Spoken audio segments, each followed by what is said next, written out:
Hello and welcome back to my channel. I'm Sarah Edens, a finance coach, author, and wealth mindset researcher, and I'm so happy you chose to join me today. We are talking about Recession Watch today. So you've probably seen the headlines for the past year with a lot of economists debating back and forth over whether or not we were going to experience a fairly significant recession this year. And there are a lot of reasons why I'm actually really surprised we haven't had a recession so far as of the end of October of 23. And we'll go into all the reasons why I'm surprised we haven't had one and why there is perhaps one right around the corner. So let's get into how this all works. So recessions are part of the business cycle. So first and foremost, I don't want to alarm you by this video. Recessions are part of the market cycle. They're part of our economies. They happen fairly frequently. The longest one we've ever had, and the one that comes to mind, is the Great Depression, which we just had the 94th anniversary of Black Thursday, which was October 24th, 1929. That was what kicked off with the stock market crash on Black Thursday.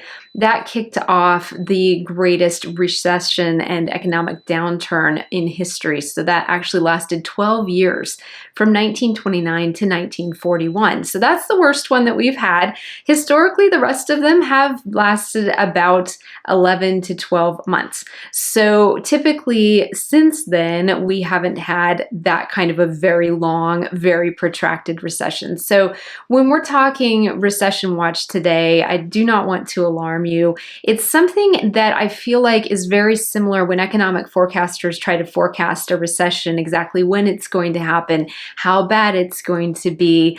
It's kind of like forecasting the weather. You know, you can look at historical trends, you can look at data, you can look at charts, which we're going to have a look at a couple of interesting charts here in just a minute.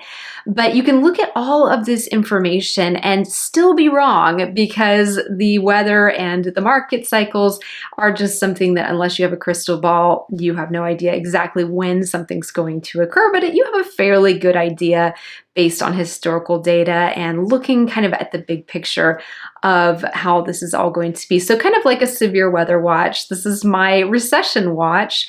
I personally think we will have a recession starting sometime in the next few months. And how bad it's going to be is anyone's guess. And what I want to do is we'll do a couple of videos here on the red flags and why I think that's the case. And then we'll do a couple of videos on preparedness, because I don't want to leave you feeling worried or stressed. There is already so much going on in the world, which is one reason why I think we're also headed for an economic recession as well, an economic downturn based on some of the geopolitical things that are going on right now.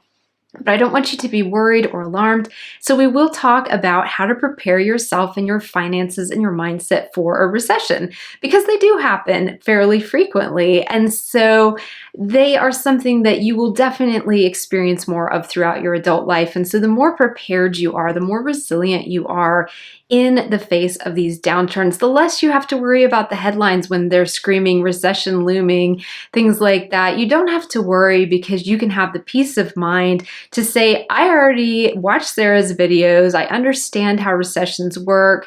I understand the factors that go into causing them. And I have taken the steps I need to take to prepare myself and my family for a dry spell, if you want to think about it that way, for a time when maybe I'm not going to be making as much money because the economy is contracting, or maybe I go through a period of job loss or a layoff. But that's okay, because I've got my financial safety net. And not to say it's going to be any easier, but I'm more prepared than I was before watching these video series. So I will link at the end of this to my whole playlist that I'm creating right now on this downturn and economic recession series, so you can refer to back all of that later. So like we said, Great Depression, really awful. If you want a really interesting book, so I'm a history major, and I did my senior thesis years ago on Dust Bowl farmers during the recession, or during the Great Depression, because both of my grandmothers grew up on Dust Bowl farms. But this is a really interesting book. This is by Benjamin Roth. It's called The Great Depression, a Diary. Really, really good book. I will link to this in the description. If you want a really interesting first-person account of exactly what it was like living through the worst depression in American history, and really in world history, there hasn't been a worse one globally either so far. This is a really fantastic book to pick up, and it's his journal. So it's really, really fascinating because obviously as he goes through the depression, he doesn't know when it's going to end. He doesn't know when things are going to get better, and he just talks about some of the challenges. So I think history can teach us so much. And so this is a really, really good book to pick up if you're interested. Obviously, there are tons of books that have been written and were written during the Depression about the Depression. But that is a really interesting first-person perspective of what it was like. If you're wondering, what was it like living in the United States when there was 25% unemployment and when millions and millions of Americans had their savings wiped out, had their retirements wiped out, lost their homes, lost their jobs. And so very interesting resource there. So let's get started on today, bringing back into the present. So it's really interesting when you look at what exactly a recession is. The National Bureau of Economic Research, or NBER, if you want the acronym, is the official record keeper of recessions in the United States. So they track all the recessions that we've ever had. They define a recession as, quote, a significant decline in economic activity that is spread across the economy and lasts more than a few months. So if there's a little contraction in the economy, they don't count it as a recession. So they're looking at the bigger, more protracted downturns that last more than a few months, obviously. And so that's basically when we're talking about what is a recession, that's what it is. And they often are just triggered by all kinds of different events. It can be something geopolitical. It can be something in the government's monetary system that's going on. There's so many factors that can trigger a recession or an economic downturn. So the question is, are we headed for a recession here towards the end of 2023? And personally, like I've said before, I think so. And this is something that I was watching a really interesting interview that the co-chief investment officer of Bridgewater, which is the world's largest hedge fund, Greg Jensen, gave back in September of 2022 at a conference.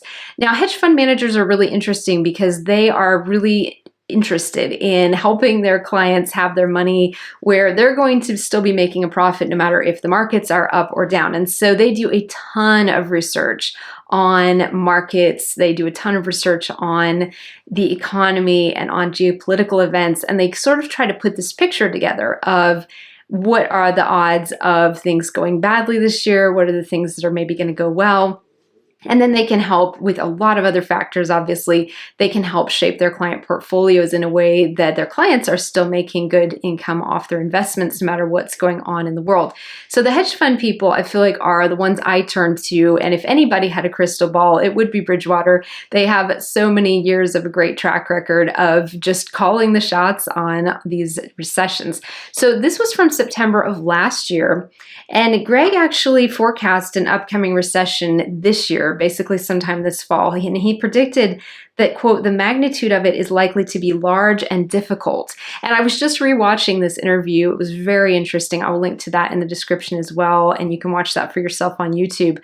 But he basically is predicting a recession that will probably last about 3 years is what he was looking at. He said that during times of high inflation like what we're in right now, that often recessions just tend to be more protracted and take longer to end for a variety of reasons. And so that's kind of what he was predicting. And I was like, why? How do they know? What are they looking at? What tools are they using to analyze all this that they can forecast these recessions? What are they looking at exactly when they're doing their recession watch?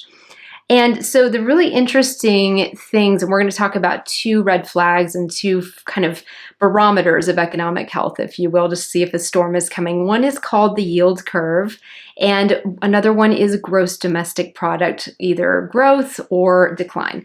And so those are the two things we're going to be talking about in this video. In my next video, we'll talk about a couple of other factors that go into why recessions happen and how economic forecasters can sort of predict if they're going to happen. The yield curve is a chart So don't get too overwhelmed by all these economic terms because there's a lot more I could go into on this, but for the sake of keeping this video under an hour, we're not going to dive into all of the economics behind this. But the yield curve is basically a chart showing interest rates on both short-term and long-term government bonds. And again, a government bond, if you're not familiar with it, you've probably heard about investments, that there's stocks and there's bonds. So a government bond is basically where you lend some money to the government, either for a long term, which the long-term bonds are typically 10 years, and they give you interest back on that loan, or a short-term bond. So you loan your money to the government for, say, 2 years, and they give you interest back on the loan. So what we're looking at here with the yield curve is those two items of how those are performing. So it can give us a sneak peek into investor expectations and economic health. Historically, an inverted yield curve where short-term bond yields are higher than long-term bond yields has often heralded an upcoming recession, accurately predicting every major recession since 1955. And I'm going to put a chart on the screen. This is a really interesting one. This is from the St. Louis Federal Reserve. And this shows you the whole history of, not the whole history obviously, but the yield curve historically from back in the 70s all the way up until now. And what you can see is that the gray vertical lines through there are showing major recessions that we've had. So the first one is there, the downturn in 1980, and there was a second one in 1981, and then so on throughout these different ones. You see most recently we had the downturn in 2020 with the pandemic. So what I want you to look at, and what I think is really, really interesting about this, is that the curve is all about investor vibes, how they're feeling about the economy's future and where they're putting their money, whether that's into long-term bonds or short-term bonds. And so if you look at this chart, you can see how back in the late 70s, in 78 and 79, the yield curve got down into that negative territory. And there's another chart that I will actually put up here. Does this show? This doesn't show all the way back to the 70s, so I'll pull that up in a minute. But anyway, the yield curve shows where it went into the negative in the 70s and then really took that deep dive, and then we ended up with the 1981 recession, no, the 1980 recession, followed by the second recession in 81. And so that's really fascinating because if you look now historically at how long, here we are in 2023, and we started to go negative in July of 2022. So look at how we've been in the negative, and like below that black line is obviously in the red in negative numbers. Look how long we've been down there compared to the 70s downturn. So historically, this chart is what economists use to be able to predict downturns. And then I don't know if there's a correlation between severity of downturn and how much time is in the negative zone, so I'm not going to go there. But I just think it's really interesting just historically to see that the yield curve has definitely done some interesting things in the negative before those recessions start. So that is something that economists look at as well. There's another chart here. Let's pull up this other one.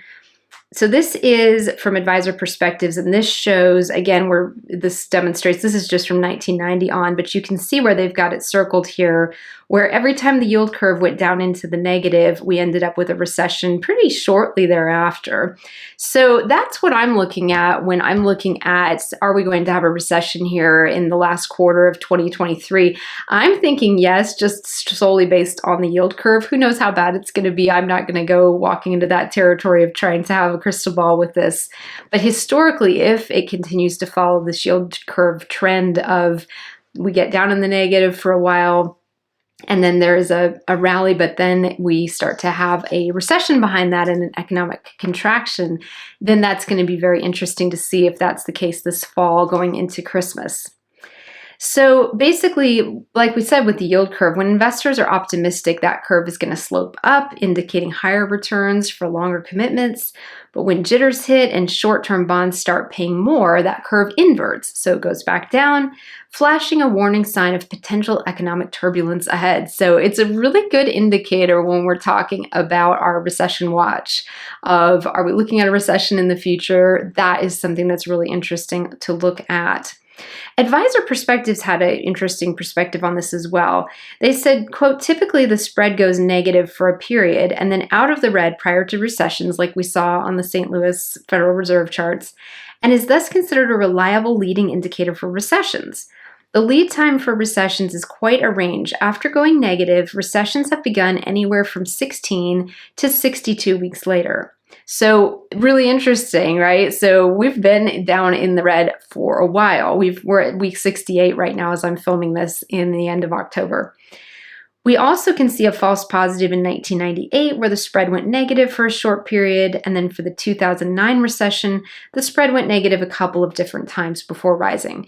But historically, when you look at that chart, I'm very struck by the similarities between the yield curve in 78 to 79 and the yield curve today. Obviously, different times, different stuff going on, so not to say we're going to have a recession a la 1980. That was the second worst downturn in US history when unemployment reached 10.8% during 1982. But again, it only lasted 3 years. So it's just something to keep in mind that typically the longer end of these kind of recessions is 3 years, which is exactly what Greg Jensen is calling from Bridgewater. So very, very interested to see what the next couple of years hold for us.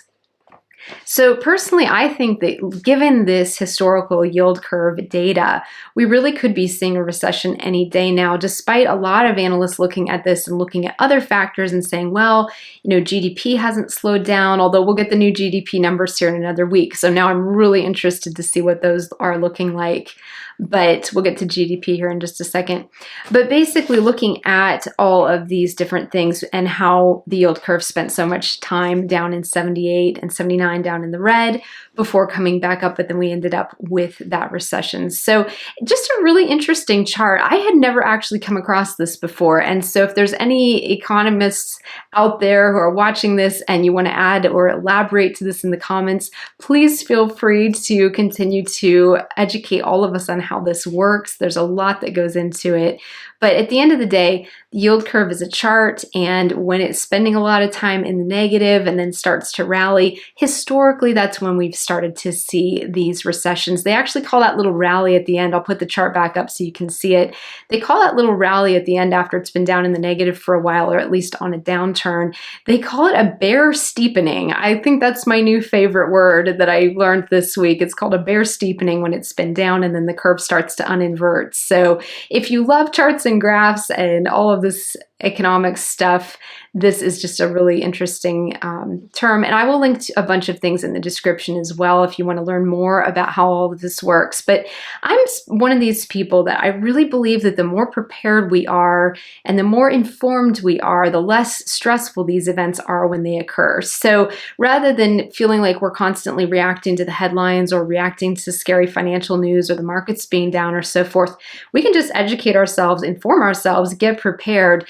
And then if it happens, and I'm not even going to say if, when the next recession happens, because in our lifetimes we will certainly have more than one other recession going on here, then we'll just be in a better position to not get as stressed out by it and have more of a financial safety net going into it. And just have that mindset of typically recessions only last about 11 months on average. If Greg Jensen is right on this with his predictions, then we may be looking at a slightly more protracted one, but even 3 years isn't a particularly long time in the grand scheme of things. So they do wind down after a while. So that's something that I'm not going to wade into how long this recession will go on for or how big of an impact it's going to have, but I would be very surprised if we don't have one by Christmas. Let's put it that way. So I'd be really interested to hear what your thoughts are on this. So let me know in the comments too. Then the second red flag that we're looking at today is a slowdown in GDP. So GDP stands for gross domestic product. And when we start to see a slowdown in GDP growth, that can be another predictor that we've got a recession on the forecast. So GDP just is a fancy way of saying all the goods and all the services added up that the United States produces every single year, and that's that number, that's the GDP number.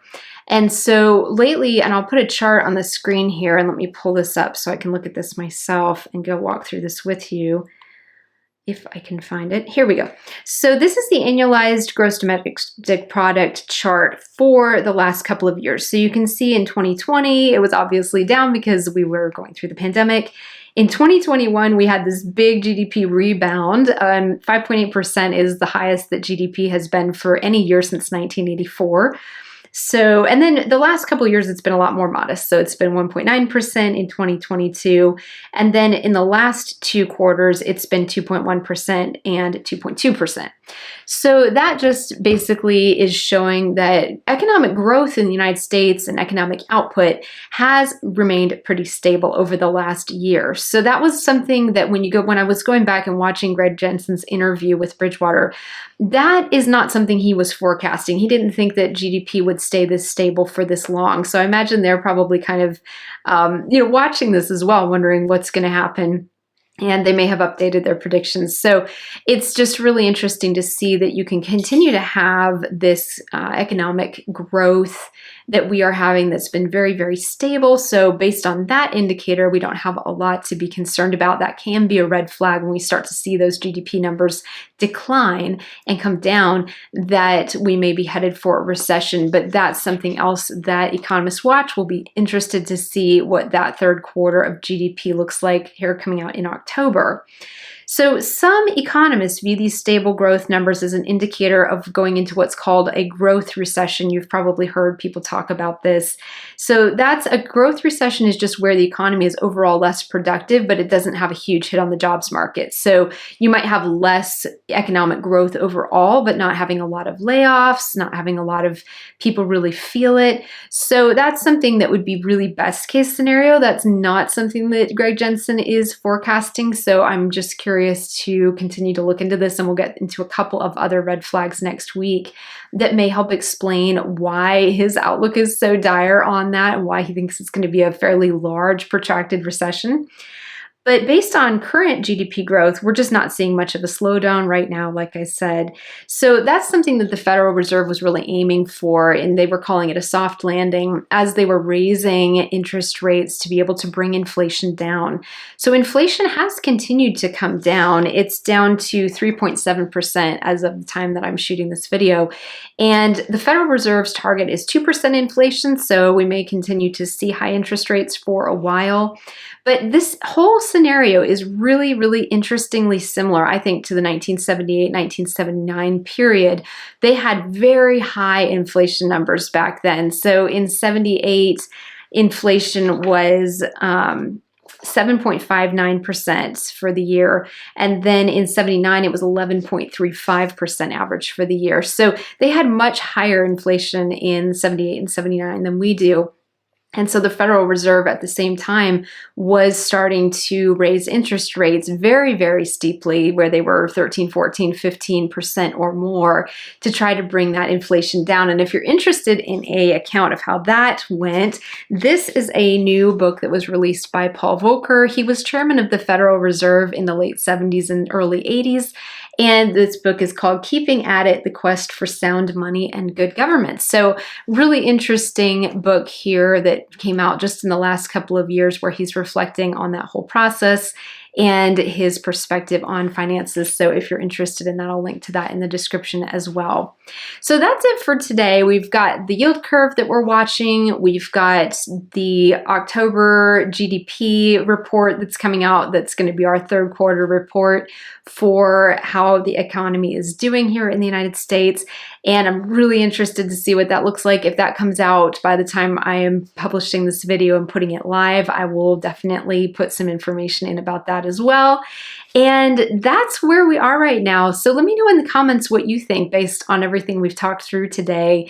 And as always, I am very interested to hear from you. I am building this community for you. So I would like to hear from you in the comments what topics you're interested in, what questions you have about money, about personal finance, about money mindset. Because if you submit some ideas for me, you might get featured in an upcoming video as the person who suggested that topic, and you will definitely get credit for that. So comment away, let me know, and I will see you again soon in my next video.